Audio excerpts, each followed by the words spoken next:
permite que nós possamos se reunir para poder abrir a Tua palavra e aprender mais de Ti, Pai. Amém. Amém. Nesse sábado maravilhoso, na casa do Marcão, que o Senhor possa nos conduzir a esse estudo, Pai, que nós possamos sentir a Tua presença aqui. Amém. Que todo o espírito, Pai, de desarmonia, de qualquer coisa que não seja de Ti, Pai, que o Senhor possa estar retirando no nosso meio. Amém. Amém. Que todos os comentários aqui, Pai, sejam embasados na Tua palavra, que nós possamos sair daqui melhor que chegamos, Pai. Amém. A saúde de cada um daqui que aqui está, é o que eu te peço no nome de Jesus Cristo. Amém. Capítulo 15. Não discutia com a tentação. Jesus não consentiu em explicar ao seu inimigo que ele era o Filho de Deus e, como tal, de que maneira devia agir. De modo insultante e escarnecedor, Satanás se refere à fraqueza e à aparência decaída de Cristo naquele momento, em contraste com a sua força e glória. Insultava Cristo como sendo um representante muito pobre dos anjos, quanto menos de seu exaltado comandante, e reconhecido rei nas cortes reais, e que sua atual aparência indicava que ele estava esquecido por Deus e pelos seres humanos. Disse que se Cristo fosse, na verdade, o Filho de Deus, o Rei do céu teria poder igual ao de Deus, e deveria dar-lhe uma evidência disso, aliviando a sua fome, mediante a operação de um milagre, transformando em pão a pedra que estava aos seus pés. Satanás prometeu que se Cristo fizesse isso, ele se submeteria imediatamente às suas reivindicações de superioridade, e que a luta entre ele e Cristo terminaria para sempre. Cristo não deu atenção às insinuações injuriosas de Satanás. Não se sentiu provocado a dar-lhe provas de seu poder, mas mansamente suportou os seus insultos sem retaliação. As palavras proferidas do céu por ocasião de seu batismo foram preciosas evidências para ele de que seu pai aprovava o caminho que ele estava seguindo no plano da salvação, como substituto e garantia do ser humano. A abertura dos céus e o descer da pomba celestial eram confirmações de que o Pai uniria o seu poder no céu ao de seu Filho na terra, para socorrer o ser humano contra o domínio de Satanás, e de que Deus aceitara os esforços de Cristo para ligar a terra ao céu, e o ser humano finito ao infinito Deus. Amém.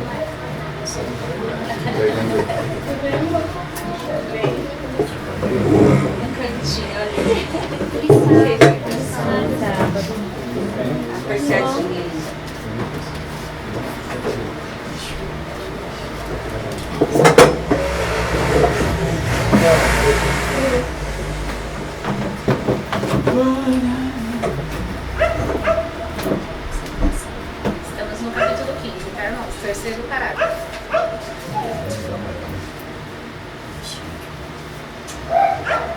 Os sinais recebidos do Pai eram expressivamente preciosos para o Filho de Deus, ao longo de todos os seus severos sofrimentos e o terrível conflito com o comandante rebelde. Enquanto suportava a prova de Deus no deserto e durante todo o seu ministério, ele não tinha nada a fazer para convencer a Satanás de seu poder e de que ele era o Salvador do mundo. Satanás tinha suficiente evidência de sua exaltada posição. Sua má vontade em atribuir a Jesus a honra que lhe era devida e manifestar submissão como um subordinado desenvolveu-se em rebelião contra Deus e resultou em sua expulsão do céu. Não era parte da missão de Cristo exercer seu poder divino em seu benefício, para aliviá-lo do sofrimento. Ele voluntariamente tomou sobre si. Condescendeu em tomar a natureza humana e deveria sofrer as inconveniências, doenças e aflições da família humana. Não deveria realizar milagres pela própria vontade. Veio para salvar os outros. O objetivo de sua missão era trazer bênçãos, esperança e vida aos aflitos e oprimidos. Veio para carregar as aflições e os fardos da humanidade sofredora. Apesar de Cristo estar sofrendo os extremos tormentos da fome, ele resistiu à tentação. Expulsou a Satanás com o mesmo texto bíblico que ele tinha dado a Moisés, para falar ao rebelde Israel quando sua alimentação era escassa, e eles clamavam por carne no deserto. Não só de pão viverá o homem, mas de toda a palavra que procede da boca de Deus.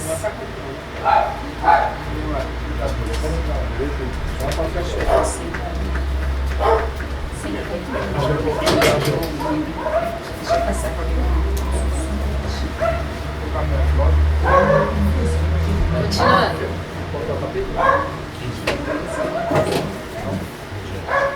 Nessa declaração, e também por seu exemplo, Cristo mostrava às pessoas que a fome por alimento material não era uma grande calamidade que pudesse derrubá-lo.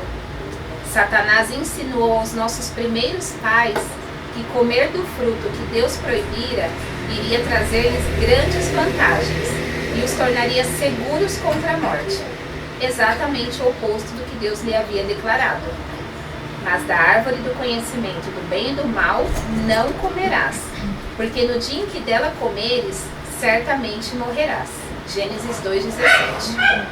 Se Adão tivesse sido obediente, não teria conhecido a pobreza, a necessidade e nem a morte. Se o povo que viveu antes do dilúvio tivesse obedecido à palavra de Deus, não teria morrido nas águas diluvianas. Se os israelitas tivessem obedecido à palavra de Deus, ele teria derramado sobre eles bênçãos especiais. Mas eles caíram, em consequência da condescendência com o apetite e a paixão. Não foram obedientes à palavra de Deus. A condescendência com o apetite pervertido os levou a numerosos e graves pecados. Se eles tivessem considerado, primeiramente, as exigências de Deus e depois as suas necessidades físicas em submissão à escolha, por Deus, do alimento apropriado para eles, certamente nenhum deles teria sucumbido no deserto. Teriam sido estabelecidos na boa terra de Canaã, como um povo santo e feliz, sem nenhum indivíduo fraco em todas as suas tribos. O Salvador do mundo tornou-se pecado pela humanidade. Ao tornar-se substituto do ser humano, não manifestou o seu poder como Filho de Deus, mas habitou entre os filhos dos homens. Deveria suportar o teste da tentação como homem, em favor da humanidade, sob as mais difíceis circunstâncias, e deixar um exemplo de fé e perfeita confiança em seu Pai Celestial. Cristo sabia que o Pai lhe supriria alimento quando fosse para sua glória. Nessa severa provação, quando a fome o pressionava além da medida, não diminuiria prematuramente uma partícula do teste que lhe foi dado, exercendo seu poder divino. O ser humano caído, quando colocado em apuros, não tem poder para realizar milagres em seu benefício, a fim de salvar a si mesmo da dor ou da angústia, ou obter vitória sobre os seus inimigos.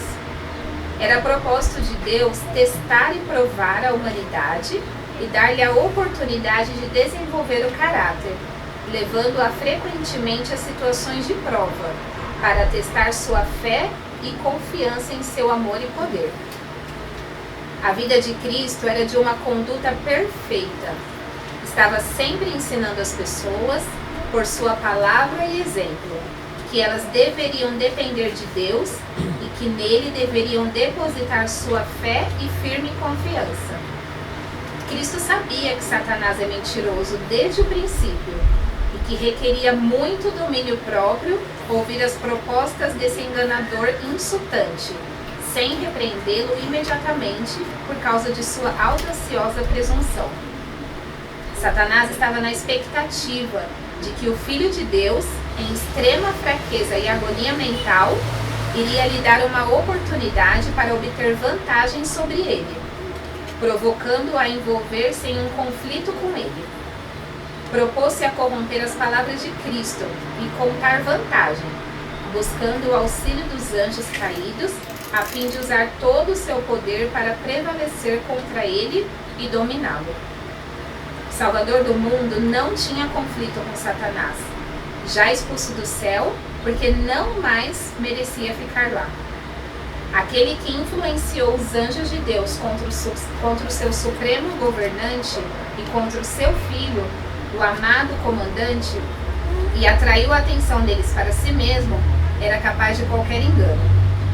Por 4.000 anos, ele tinha estado guerreando contra o governo de Deus, e não perdera nada de sua habilidade ou poder para tentar e enganar.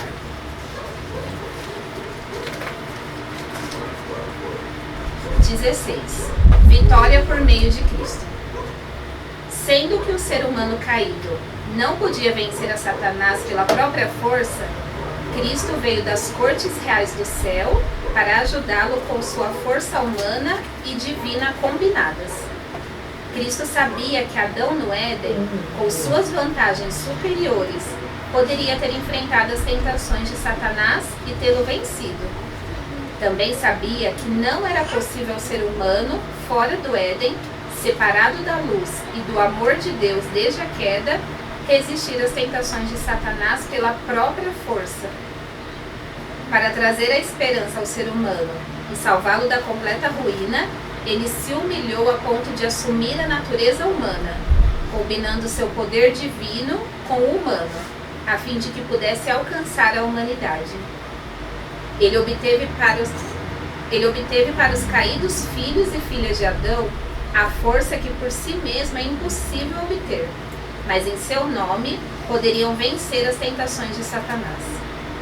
O exaltado Filho de Deus, ao assumir a humanidade, aproximou-se do ser humano, ficando como substituto dos pecadores. Identificou-se com os sofrimentos e aflições deles. Foi tentado em todos os pontos como o ser humano é tentado, para que pudesse socorrer aqueles que seriam tentados. Cristo venceu em lugar do pecador. Jacó, na noite de sua visão, contemplou a terra ligada ao céu por uma escada que alcançava o trono de Deus. Ele viu os anjos de Deus, vestidos com vestimentas de brilho celestial, descendo do céu e subindo nessa luminosa escada. O pé da escada repousava na terra, enquanto seu topo alcançava o mais alto dos céus, tocando no trono de Jeová. O brilho do trono de Deus irradiava pela escada abaixo e refletia uma luz de glória inexprimível sobre a terra. Essa escada representava Cristo, que abriu a comunicação entre a terra e o céu. Na humilhação de Cristo, ele desceu às mais profundas misérias humanas, em solidariedade e compaixão pelo pecador, que era representado por Jacó, em um dos lados da escada que tocava a terra. Enquanto isso, o topo da escada, que alcançava o céu, representava o poder divino de Cristo, segurando o infinito, e assim unia a terra ao céu e ao ser humano finito ao infinito Deus. Através de Cristo, a comunicação está aberta entre Deus e a humanidade. Anjos podem ir ao céu e vir à terra, com mensagens de amor ao ser humano caído, e ajudar aqueles que herdarão a salvação. É somente através de Cristo que os mensageiros celestiais assistem os seres humanos. Adão e Eva no Éden foram colocados sob circunstâncias bem favoráveis. Tinham o privilégio da comunhão com Deus e os anjos. Estavam livres da condenação do pecado. A luz de Deus e dos anjos estava com eles e ao redor deles. O autor da vida era o seu professor. Mas eles caíram sob o poder e as tentações do astuto inimigo. Por 4.000 anos, Satanás tinha trabalhado contra o governo de Deus e obtivera força e experiência de tal prática. A humanidade caída não tinha as vantagens de Adão no Éden. Tinham estado separados de Deus por 4.000 anos. A sabedoria para entender e o poder para resistir às tentações de Satanás tinham se tornado cada vez menores. Até parecia que Satanás reinava vitorioso sobre a terra. O apetite e a paixão, o amor ao mundo e os pecados insolentes foram as grandes ramificações do mal, das quais cresceram muitas espécies de crime, violência e corrupção. Satanás foi vencido no seu objetivo de dominar a Cristo através do apetite. E lá, no deserto, Cristo alcançou a vitória em favor da humanidade, justamente no ponto do apetite, tornando possível ao ser humano, no tempo futuro, em seu nome, vencer a força do apetite em seu próprio benefício. Amém. Capítulo 17. A segunda tentação. Satanás, porém, não estava disposto a cessar seus esforços até tentar todos os meios para obter a vitória sobre o Redentor do mundo. Sabia que tudo estava em jogo. Seria ele ou Cristo o vitorioso na luta. Para intimidar a Cristo com sua força superior, ele o levou a Jerusalém e o colocou sobre o pináculo do templo, continuando a assediá-lo com tentações. Novamente exigiu de Cristo que, se ele realmente fosse o Filho de Deus, desse evidência disso, lançando-se da grande altura sobre a qual ele fora colocado. Instigou Cristo a mostrar sua confiança no cuidado preservador do Pai, atirando-se do pináculo do templo. Na primeira tentação de Satanás, quanto à questão do apetite, ele tentou insinuar dúvidas com respeito ao amor de Deus e ao cuidado por Cristo com seu Filho, apresentando o ambiente e sua fome como evidência de que ele não tinha a aprovação de Deus. Nisso, não obteve êxito. A primeira tentativa, a fim de tirar vantagem da fé e perfeita confiança que Cristo tinha demonstrado no Pai Celestial, seria para instigá-lo à presunção. Se és filho de Deus, atira-te abaixo, porque está escrito: aos seus anjos ordenará o teu respeito que te guardem, e eles te susterão nas suas mãos, para não tropeçares em alguma pedra. Mateus 4:6. Jesus prontamente respondeu: também está escrito: não tentarás o Senhor teu Deus. Mateus 4:7. Amém. Interessante que Cristo, muitas vezes nós comunicamos que Jesus veio para morrer por nós. Está correto, não tem erro nenhum nisso. Mas ele veio para morrer por nós, glória a Deus, mas também ele veio para nos ensinar como obter vitórias. Você pode ver que Jesus não é somente o nosso Salvador, mas ele é o nosso modelo, o nosso exemplo. Então, ele não ficava discutindo com Satanás o que tem que ser feito, né? Como a gente vê até em alguns locais, né, algumas pessoas que gostam de se exaltar, falam: vem aqui, demônio, eu vou te mostrar como ele faz, não sei o quê, né? Não pode fazer esse tipo de coisa. Jesus não faz esse tipo de coisa, não. Jesus nem puxava assunto, nem puxava conversa. E nós, se nós queremos ser semelhante a ele, no caráter, nós temos que agir do mesmo jeito. Não discutir com o diabo nada. Ele falou nem dá atenção. Porque se nós dermos atenção, é o que ele quer. Ele quer o pezinho para poder virar todo aquele tumulto. Tá vindo, né?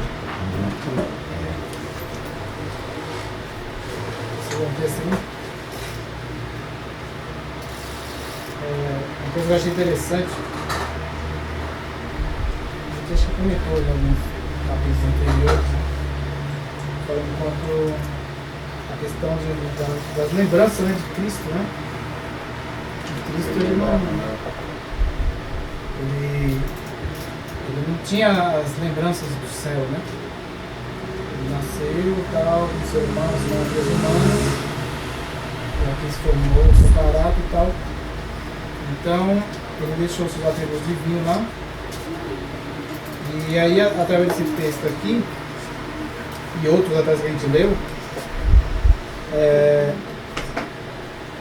dá a entender isso, né? De que realmente ele não tinha, né? Porque Satanás, quando veio tentar ele, no outro capítulo anterior, até falou que Satanás quis fazer uma conclusão na mente de Cristo, que dizer que Cristo era o Satanás, na verdade, né? A gente leu isso no capítulo anterior, que Satanás quis persuadir que dizer que Cristo, você que é o anjo caído, você foi expulso do céu, por isso você está aqui. Desse jeito. E aí aqui, ele, no primeiro parágrafo do capítulo 15, fala assim, ó, Satanás se refere à fraqueza e à aparência decaída de Cristo naquele momento, em contraste com sua força e glória. Insultava a Cristo como sendo um representante muito pobre dos anjos, quanto menos de seu exaltado comandante e reconhecido rei nas cortes reais, e que sua atual aparência indicava que ele estava esquecido por Deus e pelos seres humanos, né? Então, eu entendi, né, que realmente Cristo não tinha essa lembrança do céu, né? Ele como Deus, né? Apesar dele sabia, tudo que ele sabia foi pelas Escrituras. Foi pelo ensino que ele teve da sua mãe, né? Unicamente nas Escrituras. Se aproximou mais ainda de nós. Se aproximou mais ainda de nós. Você vê que até nisso, né? Esses pequenos detalhes assim faz a diferença. Tudo Né? demais realmente fica mais fácil, né? Se você sabe, Sim. fica mais fácil. E a Bíblia também porque- confirma isso, né? A Bíblia Sim. de Filipenses capítulo 2 fala lá, né, que ele se esvaziou Sim. de tal Não modo, teve por de tal usurpação modo, seguidor dele. ele teve, não quis usar sua posição, mas se esvaziou de tal forma que tornou-se em forma de servo, né? Veio na forma humana, né? Semelhante a nós, né? E aí disse que foi obediente a Deus até o fim, até a morte e morte de Glória a Cristo. Deus. Então a própria Bíblia já menciona isso, né? Que o Filho de Deus faria isso. É que as pessoas, elas não estudam direito, né? Não procuram entender e aceitar também, né? Então as pessoas, elas começam a colocar Cristo assim distante de nós. Fala assim, não, mas Jesus, o meu Jesus, não Jamais, Jesus né? não é assim não. Jesus não tinha isso, Jesus era. Ele é diferente, sabe que ele é diferente, né? Não. Mas na questão da humanidade, ele era igual a nós. Interessante, irmão, que nós, pelo menos eu, né? Falo por mim, não sei se o irmão já reparou isso, mas assim, quando eu ouvia falar de Jesus, o pessoal apresentava Jesus de modos assim diferentes. Jesus o médico, né? Jesus o médico, Jesus o Salvador, Mas né? muito Jesus homem. Jesus o Deus, mas não Jesus aquele que sofreu por causa da humanidade assim, de tal modo que veio pisar na mesma pegada onde eu piso, sabe, traçar o mesmo caminho que eu traço. Eles não apresentavam isso, muitas pessoas não apresentavam isso. E pelo fato de não apresentar, nós crescemos, eu falo assim, crescemos na caminhada cristã, pensando que só existe esse tipo de Jesus, né? Então, mas você pode ver, aí tem Jesus, o sofredor, que nós estamos vendo aí, que sofreu por nossa causa, né? Se esvaziou por nós. Entende? Se você pegar, olhar, tem Jesus também, Jesus injustiçado. Tem Jesus injustiçado. Certo? É só você ler na Bíblia que você vai ver, tem Jesus injustiçado. Entendeu? Só que, vamos ser bem claro, dificilmente você ouve e fala assim, não, vamos falar aqui Jesus sobre o ponto Jesus o injustiçado. Porque se você lê, você vê, nossa, ele foi injustiçado. Jesus o tentado, né? Jesus o tentado pelo diabo. Olha, não deixava nem um minuto o homem em paz. Entendeu? Então, mas geralmente não é assim que é apresentado. Se nós quisermos compreender essas coisas, nós temos que correr por fora, temos que estudar mesmo. Sempre senão- apresentando um Jesus distante de nós. Sim, muitas vezes. E de onde vem essa mentalidade? É, Da nossa cultura católica. sim. Dizer que não, Jesus, ele é o santo assim que, sabe, está muito longe da gente. A gente não pode, né, ter o caráter de Jesus. Jesus não pode ter, assim, a nossa humanidade, Jesus né? nos Não pode. Ele era aproxima de nós. Deus e ele tinha poderes especiais, ele veio aqui, ele lia a mente dos outros, entrava na mente dos outros e tal. Então, é uma coisa meio que estranha, né? Porque quando a gente começa a ler e vê que realmente não era assim. Né? Que Cristo, ele realmente ele se humilhou. A gente não entende a humilhação que Cristo passou, né?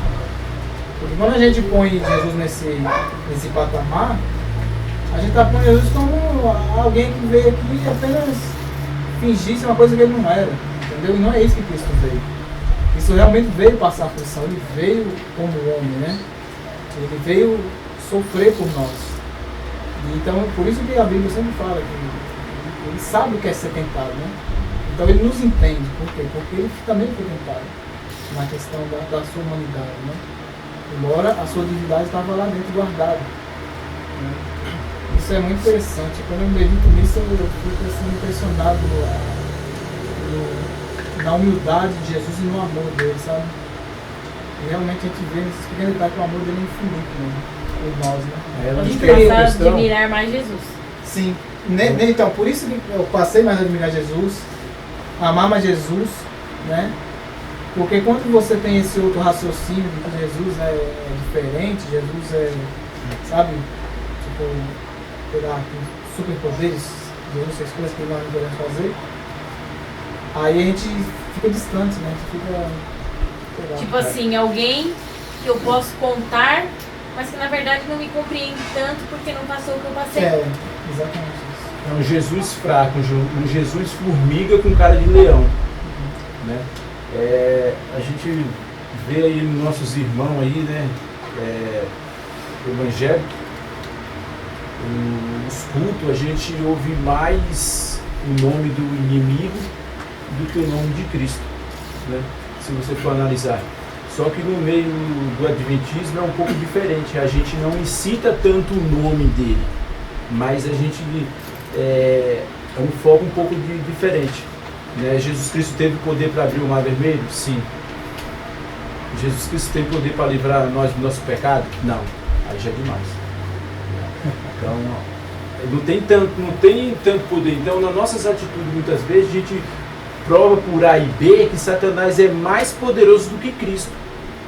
Porque se Cristo é tão poderoso assim, mas não tem poder para livrar a gente do mal, né? Igual é um título, está sendo um título. Eu sou pecador, né? Eu sou pecador.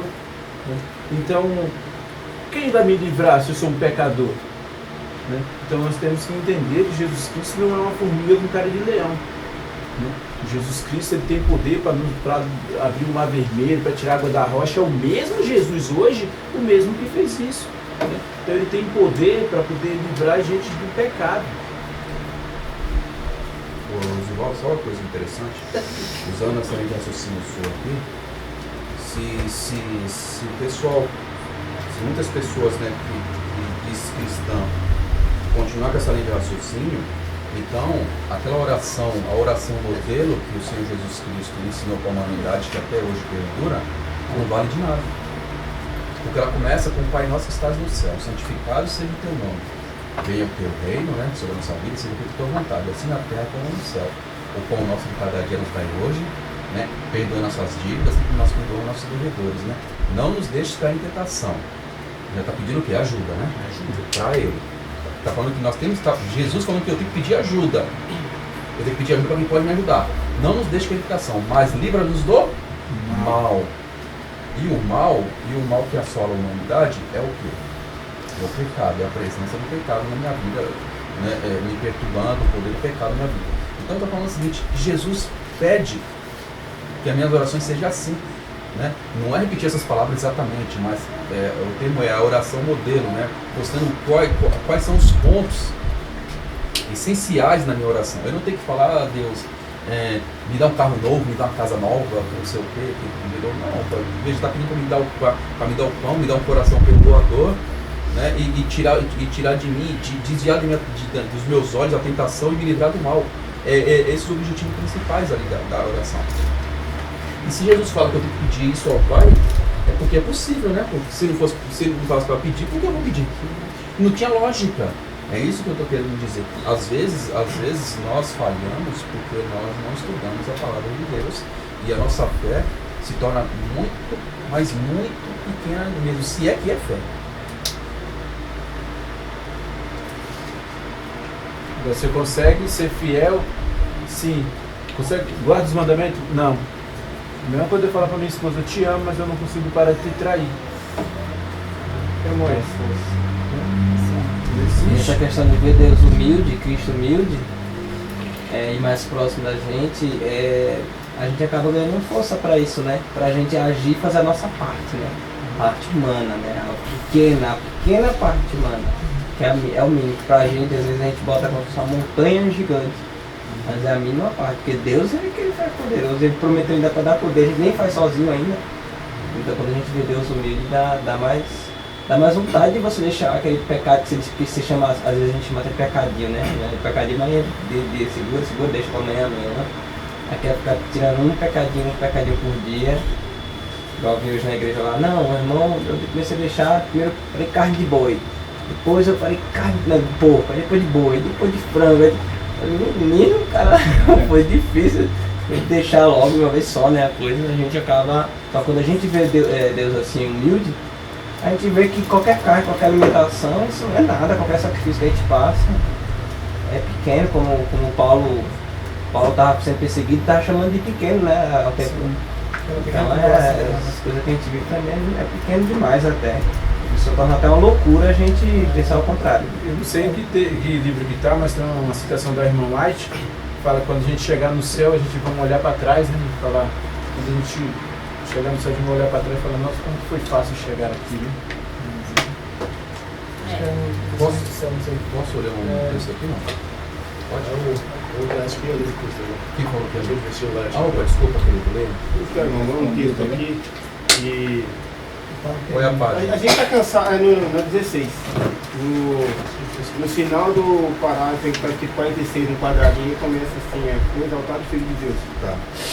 Esse texto aqui já deu, como fala, muito pano para manga, né? O pessoal fala. Foi interessante que eu já vi aí pregadores, líderes, professores, ensinar que... É o capítulo 16. Quem crê nisso aí como fala? Provém do diabo. Olha o que diz por esse aí. O exaltado Filho de Deus, ao assumir a humanidade, aproximou-se do ser humano, ficando como substituto dos pecadores. Identificou-se com os sofrimentos e aflições deles. Foi tentado em todos os pontos como ser humano é tentado, para que pudesse socorrer aqueles que seriam tentados. Cristo venceu em lugar do pecador, né? Aqui é um caso aí que é tão simples de entender, mas em nosso meio dá uma confusão terrível, né? Mas é uma coisa muito séria, sabe por quê? Porque se você não crê que está escrito, você não vai vencer o pecado, então. Se você não crê no que está escrito nesse livro, você está crendo no que os outros estão falando, sua salvação tem jogo. É triste, né? Parece uma coisa simples, mas é bem polêmica. E eu prefiro ficar no espírito de profecia do que pensar nos homens, né? Cada um toma sua posição, né? Interessante, porque usando ainda só de raciocínio, aí você fala, se não crer, que não tem vitória, e é verdade, porque Jesus ele ainda fala, né? Quando o Filho do Homem vier, será que vai encontrar fé na terra? Ele deixou bem claro, ou seja, quando ele aparecer, né, nas nuvens dos céus, será que vai ter bastante pessoas que estão aguardando o aparecimento dele, jubilosos? Ou vai ter aquelas pessoas falando o seguinte, ai pedras, cai sobre nós rochas, porque está vindo o cordeiro e outros falam, o bicho vai pegar para mim agora. Né? Nós sabemos que vai ter duas classes de pessoas, agora temos que saber quem vai ser a maioria, né? Não precisamos nem ficar em detalhes aqui, porque a palavra de Deus fala quem vai ser a maioria, né? E que vai falar, né? Quem vai ser a maioria? Será que vai ser os que vão estar esperando Jesus voltar com braços abertos ou se escondendo porque ele está vindo como um ladrão? Quem vai ser a maioria? Então, se for aquelas pessoas que vai estar aguardando, que vai estar se surpreendendo com Jesus quando Jesus vier, essas pessoas não manifestaram, não trabalharam a sua fé. Né? Pode ter certeza, se você assustar, não trabalharam a sua fé. Agora, aqueles que vai estar com braços abertos, quer dizer que eram pessoas de fé, que creram no assíduo do Senhor, independente do que as pessoas falavam. Então, o critério nosso, né? Bem lembrado, é nós que escolhemos. Nossa escolha. Nossa escolha. Está escrito, né? O dia do juízo vai estar lá, está escrito lá, vocês leram, né? Cada um lá com a sua decisão, nós temos livre-arbítrio, né? Está bem claramente escrito, sem que nem o livro do Apocalipse, não está em simbolismo, né? Está bem claro, né? Está direto, não tem Cada um tem que dizer o que quiser, mas acho que aqui no pensamento só tem uma forma Não, tá bem de claro. interpretação, não tem jeito. Né? Interessante que muitos de nós adventistas não aceitamos, duvidamos do que a própria profetisa falou. Ela falou claro, o negócio está claro aqui. A gente não compreende isso. Muitos pegam com o carro, estava ouvindo uma pregação hoje na TV Novo Tempo. Eu falei, caramba, totalmente contra O que está o escrito. que está escrito. Tem lógica. Isso é possível acontecer, irmão, porque se nós pararmos para pensar, ao lermos o relato do povo de Deus, Israel, nós podemos ver que sempre tinha pessoas que criam na mensagem dos profetas, tinha pessoas que não criam. Até em Moisés, quando Moisés estava levando o povo que estava sendo liberto do Egito para a terra prometida, tinha povo que duvidava de Moisés, será que você não vai levar a gente mesmo para o local que está falando, ou ele vai nos largar aqui no deserto para a gente morrer de fome? Não é à toa que eles toda hora eles se rebelavam, se revoltavam e dava aquela confusão toda, significava que eles não criam o profeta. Muitos pelo menos, né? Não vou dizer todos, mas provavelmente, nesse caso que chamou a atenção da nação toda era a maior parte. Então, então assim, no decorrer da história a gente viu isso. E aí com o tempo falou, não, agora a gente crê em Moisés, mas aí não cria nos outros profetas que vinham. Então nem os profetas, nenhum, a gente pode ler na Bíblia toda, nenhum dos profetas teve unanimidade. Sempre era a minoria que cria. Por exemplo, aí Moisés morreu e depois Cristo ressuscitou e levou embora. Ficou Josué no lugar dele. Nem todo mundo acreditava em Josué. Mas Josué estava lá aí como líder, profeta, e foi. Depois teve a história do livro dos juízes, lá, você via lá, quando levantava um profeta, não era todo mundo que ia, não. Não era todo mundo que ia lá para poder apoiar, não. Entendeu? Era sempre uma minoria. Então, aí a gente vê, olha só, um pouco mais à frente, dos profetas maiores que a gente fala. Isaías. Israel cria Isaías? Não cria nada. A maioria não cria nada. E Jeremias? Jeremias quiseram matar o Jeremias, jogar ele no poço, lá cheio de lama até o pescoço, lá para ele morrer lá. Se não fosse o etíope, ele ia morrer. Então, e Ezequiel lá na Babilônia falando para eles, olha, vocês estão errados, não sei o que, você acha que o pessoal cria em Ezequiel? Não. Então isso não é novidade. E João Batista? João Batista, que foi o que Jesus falou, né? Que antes do Filho de Deus vinha, era o último profeta ali. Quem cria em João Batista? Eram poucos também ali. Isso não é novidade, né? Os comentários nossos. Estava falando sobre a Igreja Católica, ela sempre trabalhou para apresentar um Jesus inalcançável.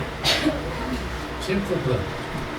Basicamente induzido por Satanás. Satanás sempre apresentou um Jesus à humanidade que não permitia ser alcançado. E a Igreja Católica trabalhou nessa linha. Quando Jesus aparece comendo e bebendo com pecadores, a igreja da época estranhou. Porque a igreja da época esperava um rei que sentasse no trono, que não conversasse o quê? Com pecadores. Especial. Um camarada que se isolava. Agora vem um homem, nascido em Belém, criado em Nazaré, filho de um carpinteiro, um camarada simples, só tinha tranquilo, aí começa a beber com pecadores, começa a dar vida para prostituta. Quem é esse camarada?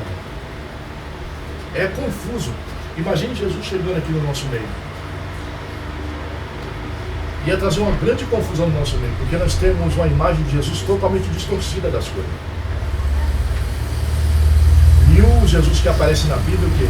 É aquele que vai até você, é aquele que quer se comunicar, que quer falar, que quer interagir, que quer fazer parte da nossa relação e quer fazer o quê? E quer que o céu seja alcançado por ti. Esse é o Jesus que a Bíblia apresenta. Mas o que a igreja apresenta é um Jesus que não pode ser alcançado o quê? Na sua natureza, tanto divina como humana. Quando se fala de natureza humana, eu falo, não, mas a minha natureza era diferente? Sim, era diferente. Lógico, a gente tem consciência disso. Jesus não cultivou pecado, eu sim. Ah, mas a natureza divina era diferente. Logicamente que era diferente. Por não ter cultivado o pecado, ele se aproximou muito melhor a Deus do que eu. Mas ele disse uma promessa. Ele falou um negócio muito interessante, falou assim, ó, todos que baterem, vai abrir-se a porta. Aquele que busca, me encontra. Então o acesso para a vitória do cristão está em quê? Em buscar um Jesus que se possa tocá-lo.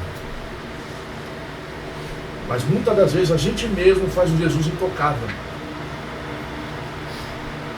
E o perigo está aí. Deus, a gente pode tocar nele, a gente pode sentir nele, a gente pode ver, a gente pode trazer a presença dele para o nosso meio, porque está escrito, se tiver 2 ou 3 reunidos no meu nome ali, o texto lá que você mandou para mim, ô Alexandre, grande conflito, posso ler aqui para vocês? Olha aqui, ó. Olha aqui um texto interessante aqui, ó. Grande conflito. Não, foi outra. Ó, Deus tem uma igreja, não é grande catedral, não é instituição nacional, nem são as várias denominações. Trata-se do povo que ama Deus e guarda os seus mandamentos. Onde estiver 2 ou 3 reunidos em meu nome, ali estou, no meio deles. Mateus 18, 20. Onde Cristo está, mesmo entre os poucos humildes, eis a igreja de Cristo. Pois somente a presença do Santo e Altíssimo que habita a eternidade é que pode constituir uma igreja. Olhando para o alto. Então não é o lugar, mas quem se reúne em nome de quem? Que se torna a igreja. Então se eu me reunir em nome de Cristo, ali está a igreja de Cristo. Aqueles que obedecem os mandamentos de Deus. Posso ler um texto agora, irmãos? Aqui no meu capítulo 16, o Vitória por meio de Cristo, logo o primeiro parágrafo, eu quero comentar com vocês esse trecho aqui. Diz assim, ó, sendo que o ser humano caído não podia vencer a Satanás pela própria força, Cristo veio das cortes reais do céu para ajudá-lo com sua força humana e divina combinadas. Cristo sabia que Adão no Éden, com suas vantagens superiores, poderia ter enfrentado as tentações de Satanás e tê-lo vencido. Também sabia que não era possível ao ser humano fora do Éden, separado da luz e do amor de Deus, desde a queda, resistir a tentações de Satanás por sua própria força. Por que eu parei esse trechinho aqui? Eu queria enfatizar na parte de Adão. Veja, Adão, quando estava no jardim, quando ele foi criado, ele não precisava do poder divino para resistir a Satanás. Ele não precisava. Ele tinha força em si só para isso. Exatamente. Tinha força em si só para isso. Não precisava. Adão, né? Adão, exatamente, o Adão. E aí... Repete aí, cara. Capítulo 16. Não, só repete a sua fala. Eu estou falando que ele, por em si só, ele tinha força em si só para vencer Satanás. Ele não precisava da ajuda divina para vencer Satanás. Ele em si só tinha isso. Já foi criado já com um intelecto superior. Entendeu? É quando o homem foi criado, né? Então, e aí depois começa falando que depois que o ser humano pecou, foi sair do Éden, afastado daquele local maravilhoso, sozinho, né? Separado de Deus, porque se separou de Deus, né, por escolha, não tinha mais força para resistir ao mal. Então, nós temos que ter isso em mente. Por nossas forças mesmo, nós não temos poder nenhum. Por mais que eu queira, por mais que eu tenha boa vontade de querer fazer algo, de querer, demonstrar gratidão a Deus, fazer algo para demonstrar o meu amor por Cristo, por mim mesmo, nas minhas próprias forças, sozinho, eu não tenho condições. Mas uma coisa Deus quer de mim. Deus quer de mim e isso só eu posso dar. É a minha vontade. É o meu querer. Porque Jesus, ele fala bem claramente em Apocalipse capítulo 3, verso 20. Eis que estou à porta e bato. Se abrir a porta, ou abrir a porta não é ele, não é Deus que vai abrir. Ou abrir a porta para Deus entrar é eu que abro. Então, o abrir a porta é a minha vontade, E aí Deus faz um milagre Aí Deus faz a obra, né? E aí sim, aí combina-se o humano e o divino. Com o humano e o divino, Boa noite. com o humano e o divino, com o humano e o divino juntos, né, combinados, aí sim a vitória é plena. Porque ele já mostrou, né? Ele veio aqui, olha só, de novo, vou ler aqui, ó, olha só, só para vocês verem, ó. Cristo veio das cortes reais do céu para ajudá-lo com sua força humana e divina combinadas. Veja, então é isso que Cristo quer que nós compreendamos. Eu quero vencer, eu quero ser vitorioso, eu quero andar nas pegadas do nosso Senhor Jesus Cristo, então minha força humana tem que estar unida à força divina. Senão, não adianta. Aqui então, pelo texto que nós vemos aqui, dá para ver que Isso, Tá comentando? Não, ele está comentando, depois eu entro no... esse texto que você leu aqui dá para entender também, né? Muitos falam que Jesus tinha vantagem sobre nós, né? Muitos falam isso, né? Mas aqui está mostrando que Adão tinha vantagem. Adão que tinha vantagem sobre nós. Exatamente. Adão tinha vantagem, né? Fica bem claro, não era Jesus não, gente. É Adão que tinha vantagem sobre o inimigo. Vai vir. Bom, Vamos pôr um raciocínio aqui. É outro É o mesmo texto? página? ou- É o mesmo texto. Em que página? É o mesmo, primeiro. mesmo Esse primeiro parágrafo. Há uma ideia aí no nosso meio que Cristo ele veio para ser exemplo de Adão. Já ouviram isso? Exemplo para Adão. Não veio ser exemplo para Depois que caiu. certo? Mas pensemos aqui. Depois que caiu, sim. Pensemos aqui. Adão, ele poderia vencer por ele mesmo. Ele não precisava do poder divino, como o Ricardo disse. E nós analisarmos como Cristo venceu. Ele venceu por si ou venceu aliado ao poder divino? Unido ao poder divino. Então fica muito claro que Jesus ele veio ser exemplo para nós. E para Adão depois que caiu. Porque Adão não sabia mais o que fazer. Não, depois da queda, obviamente. Sim, depois da queda. Quando fala que Jesus veio para ser exemplo para Adão, aí sim, mas Adão só precisava de força de Salvador depois que ele caiu, porque antes ele não precisava de Salvador. E realmente, para Adão e sua descendência, aí está correto, tem que falar para Adão e sua descendência. Depois que Adão caiu, né? Ele não sabia mais o que fazer, ele estava todo perdido, né? Literalmente, né? Literalmente, todo perdido. falando no que eu li aqui, Adão tem vantagem sobre nós, né? Não sobre o inimigo. Para consertar ele. Não, lá mas diante tinha de um texto inimigo, que fala que diante de inimigo ele estava em pé de igualdade, para poder ganhar. O texto aqui falou É, que é de igualdade. Adão não Eu falei, tinha então, forças dois, para vencer. Para vencer. E sobre nós também. Sim. Ele estava em pé de igualdade com Satanás. Ele não precisava, não precisava da ajuda do pai para Já poder estava vencer. lá, o pai. Não precisava. Nessa questão da nossa parte, né, a nossa parte, né, no plano da salvação, né? Porque não entra só Cristo, né? Porque Cristo não vai me salvar à força se eu não quiser ir. Então, tem a minha parte também no plano da salvação, né? Eu tenho que querer ser salvo. E essa nossa parte a gente vê em toda a Bíblia, né? A gente vê principalmente nos milagres. Né? Em todos os milagres que Deus fez na Bíblia, a gente vê sempre a função do ser humano, a parte humana. Né? Você vê que o irmão citou aí o mar vermelho, né? Cristo abriu o mar vermelho. Mas quando Cristo abriu o mar Pô, vermelho? tem que pisar, pô, tem que Só mostrar depois fé. que o povo pisou na água. Né? Ou seja, a gente tem que exercer, fazer a nossa parte.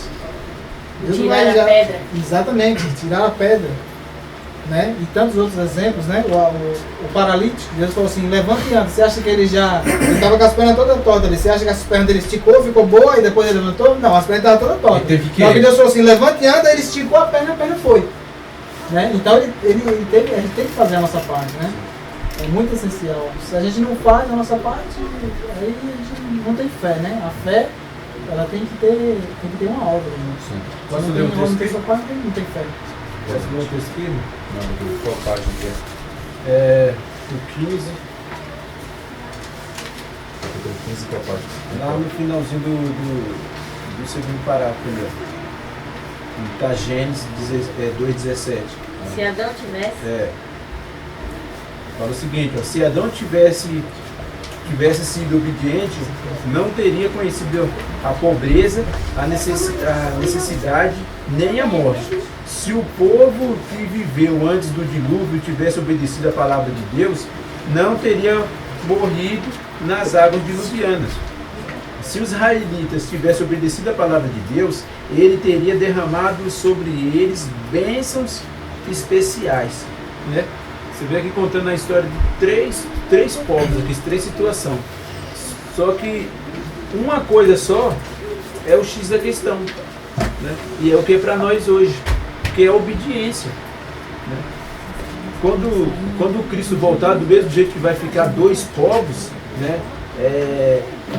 Aqueles que aceitar Cristo e os que rejeitar Cristo, também é do mesmo jeito, né? Quando Cristo voltar, os obedientes vão com ele e os desobedientes vão ficar, né? Então você vê que desde o Éden lá, Deus sempre vem batendo na mesma tecla, né? O que vem fazendo o que vem trazendo, né, a miséria para o povo é sempre a desobediência à palavra de Deus.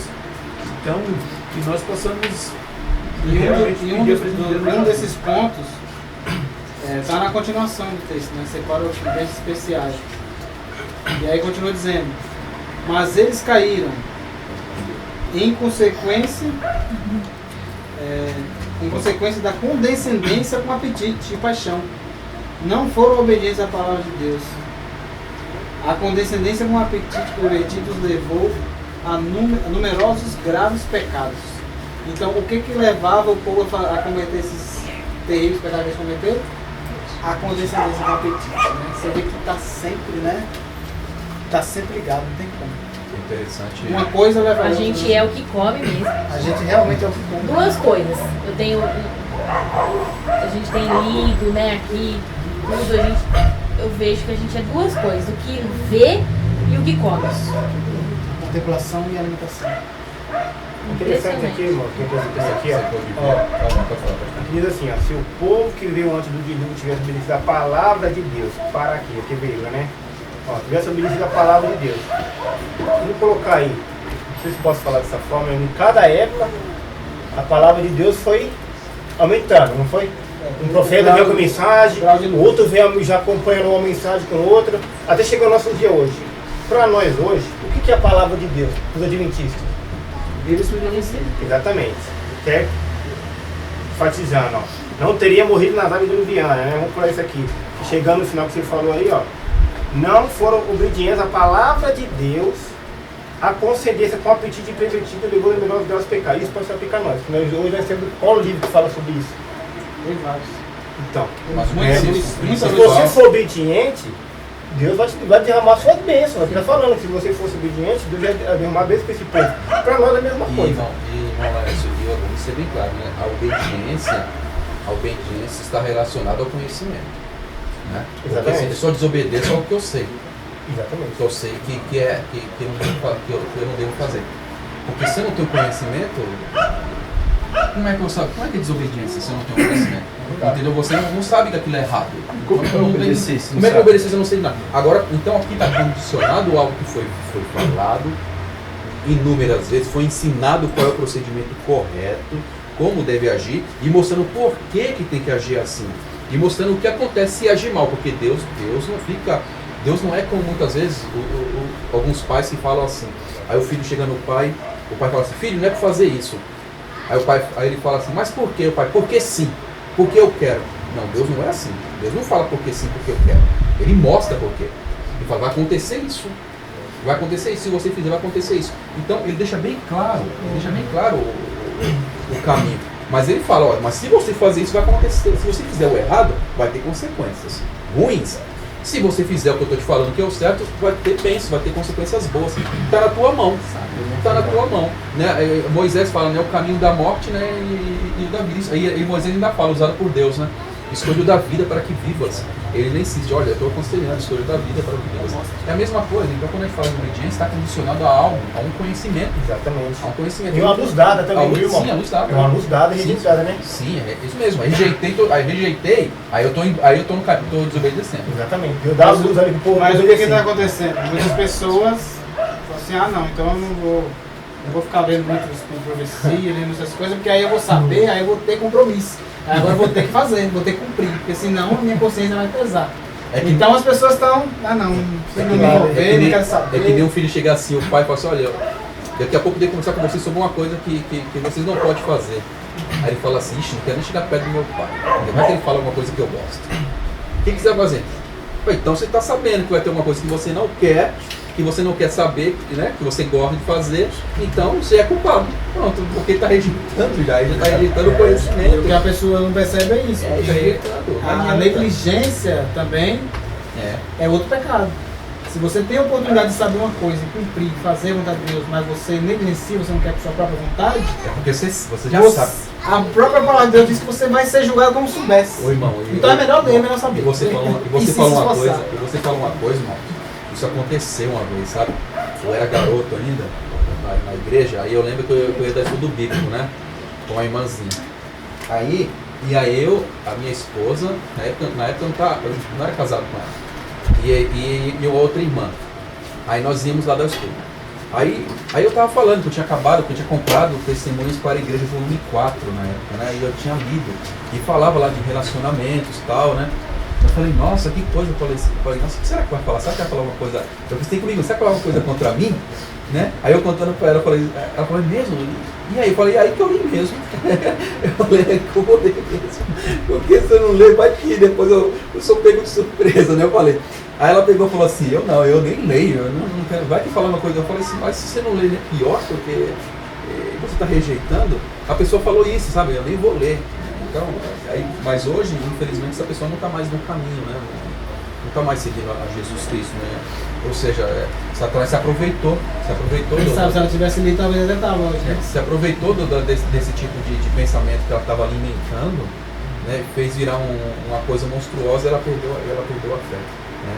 Mas eu tenho esperança, né? Que Deus é poderoso para fazer milagre na vida. Tem muita gente que não acredita isso não é possível. Mas o caso dela não é que ela não queria. Ela só não queria ler para que não fosse cobrado, entendeu? É que nem o caso ele falou para não ser cobrado. Não é que não, eu sei que é verdade. Ah não, mas se eu não ler, se eu não saber que vai, eu não sou cobrado. Aí é onde está o perigo, né? Aí é onde está o perigo. Se você rejeitar e você falar assim, não quero saber para não ser cobrado, é a mesma coisa diante de Deus. Você está escolhendo rejeitar. Um rejeita porque já sabe o que é, outro rejeita porque não quer nem saber o que é. Entendeu? Aí piora. Posso ler o texto? Pode ler. Não sei se já leu aqui, porque eu estava ocupado, mas está na página 15. Página 15? Capítulo 15. Capítulo 15, aqui no app aqui do celular é 51.1. Não era parte da missão de Cristo exercer seu poder divino. 38 no começo aí. Qual que você vai comentar? 16? 15. É o 15, né? Você Isso, vira a cadê página o no ponto? primeiro parágrafo.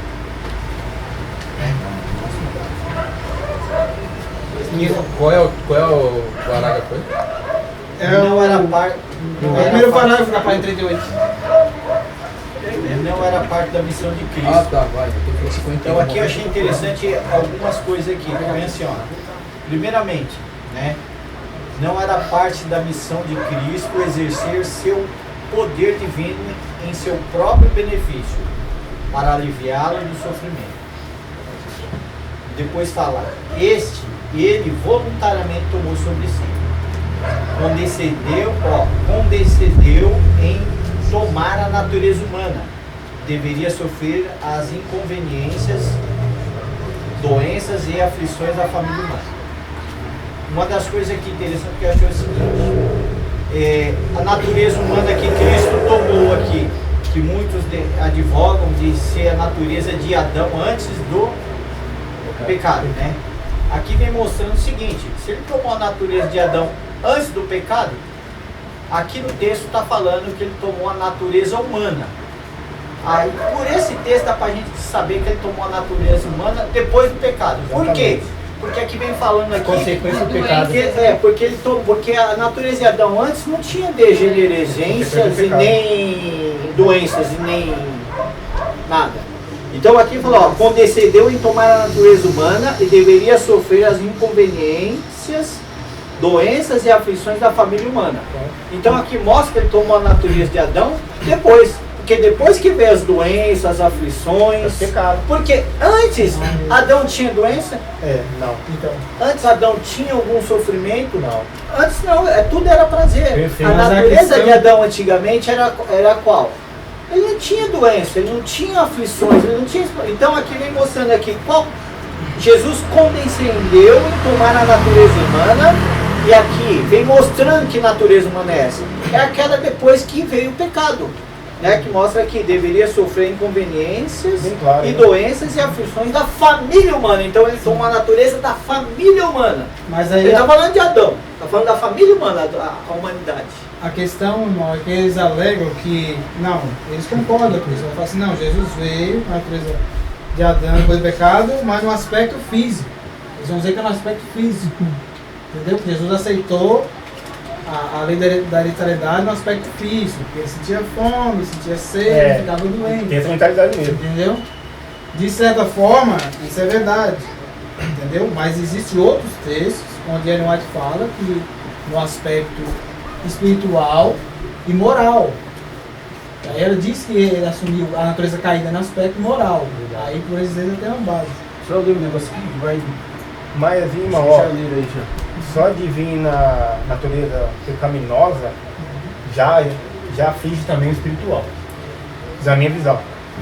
Né? Se a pessoa já está com a natureza pecaminosa, que Jesus veio com a natureza do ser humano, então eu acho que já o espiritual e o carnal já se emenda ali. Na minha visão, né? Não sei se tu Aqui fala o seguinte, ó, foi tentado em todos os pontos, como o ser humano é tentado para que pudesse socorrer aqueles que seriam tentados. Então, quer dizer, isso aqui quebra com isso aí, porque se Jesus Cristo viesse com a mente de Adão O que ele diz é isso. o caráter de Adão antes da queda, ele não poderia socorrer a gente. Exatamente. Isso tá E aí, por isso que entra em contradição com outros textos que profecia. Entendeu? verdade. Se a pessoa crê que não, Jesus tinha a mentalidade dele, era perfeita, ali era, o intelecto dele era de Adão o perfeito, certo? Ele não tinha, ele não veio com a natureza inclinada, né? Mas ele veio com a natureza perfeita. Ou seja, ele não poderia ser tentado. Entendeu? Porque como Deus ele não poderia ser tentado. Então, para ele ser tentado, ele teve que assumir a natureza humana. Exatamente. Entendeu? Então não é só no aspecto físico. Exatamente. Porque, por exemplo, uma pessoa que ela tá com morte cerebral, né? Satanás vai tentar ela como? O corpo dela tá vivo. Ô, Ney, Mas não tem como ser tentada pelo corpo. Eu acho que É tentada pela mente, pelo intelecto. eu acho que isso é um exercício muito provável para você tentar mostrar uma coisa que não existe. Eu acho que todo mundo que lê um texto desse chega à conclusão que realmente Jesus assumiu a nossa natureza. Aí o que acontece? Vem aí as explicações de tentar, vamos esclarecer essa história. E aí torna o negócio mais complexo. Toda vez que a gente tenta explicar aquilo que é claro, fica confuso. Porque o texto por si só ele fala. E todo mundo que lê esse texto, ele entende que natureza Jesus tomou, porque deixa claro. Entendeu? Deixa claro qual natureza Jesus tomou. Mas aí vem o inimigo querendo esclarecer aquilo que está claro. E aí obscurece. Aí as pessoas começam a tomar um outro caminho. Aquilo que era simples, fácil de entender, de você ler esse texto, você compreender realmente. A problemática que eu disse aqui é sobre a definição de pecado. A maioria das pessoas entende que a natureza, como nós vemos que a natureza já é pecado, né? A natureza caída, então isso aí já é transgressão da lei de Deus. o título aqui já reporta lá para a Bíblia.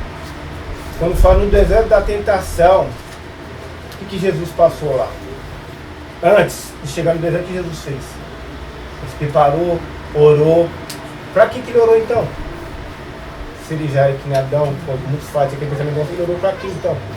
Aqui também vem falando que Jesus ele era o que? A escada. Aquele, no sonho de Jacó, Jesus era o que? A escada. Que toca na terra e toca no céu. Se Jesus viesse de uma maneira diferente, ele não seria essa escada, ele não tocaria na terra. Ficaria um Ele degrau não chegaria acima, até nós. Aqui tem um texto que fala, Jesus veio nos buscar nas mais profundezas onde se encontrava a raça humana. Onde a gente se encontra? Aí eu pergunto, onde que nós nos encontramos? Com a natureza caída, degenerada, destituída da glória de Deus. Aonde Jesus veio nos buscar? Aí onde a gente se encontrava, no fundo do poço. Ele não veio faltando um degrau. Ele tocou realmente aonde tinha que tocar. Ele assumiu a nossa natureza, simbolizando aquela escada que tocou na terra e toca lá no céu, unindo o divino e o humano. Para quê? Para nos dar poder para a gente ser vitorioso como ele foi. Essa que é a realidade. O deserto da tentação fala o seguinte, o desejar todas as nações, página 82. Fala o seguinte, o Cristo tomou sobre si as fraquezas da humanidade degenerada. Unicamente assim poderia salvar o homem das profundezas de sua degradação. Unicamente assim. Né? É porque se ele tivesse vindo uma natureza perfeita de Adão, ele não ia poder nos salvar. Porque Satanás já ia acusar logo. É no capítulo 17, a segunda tentação, no segundo parágrafo. É mais pode ser um alerta para nós, não sei como que a gente pode interpretar. 17, Que fala, né? na primeira tentação de Satanás, né? Que começa a ser no segundo parágrafo. A próxima tentativa. Não, Na segunda tentação. Na primeira. A segunda tentação, aí o parágrafo é na primeira tentação. Sim. Claro, vamos ver. Aí diz assim, na primeira tentação de Satanás, quanto a respeito do apetite, ele tentou insinuar dúvidas com respeito ao amor de Deus e ao cuidado por Cristo como seu filho, apresentando o ambiente em sua fome como evidência de que ele não tinha aprovação de Deus. Nisso não obteve êxito, ou seja, na primeira ele apelou para as fraquezas.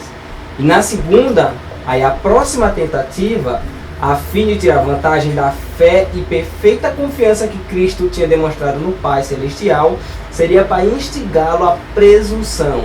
Se és filho de Deus, atira-te abaixo, porque está escrito, aos seus anjos ordenará a teu respeito que te guardem, e eles te susterão nas suas mãos para não tropeçares em alguma pedra. Mateus 4:6. Aí Jesus respondeu, né, que também está escrito, não tentarás o Senhor teu Deus.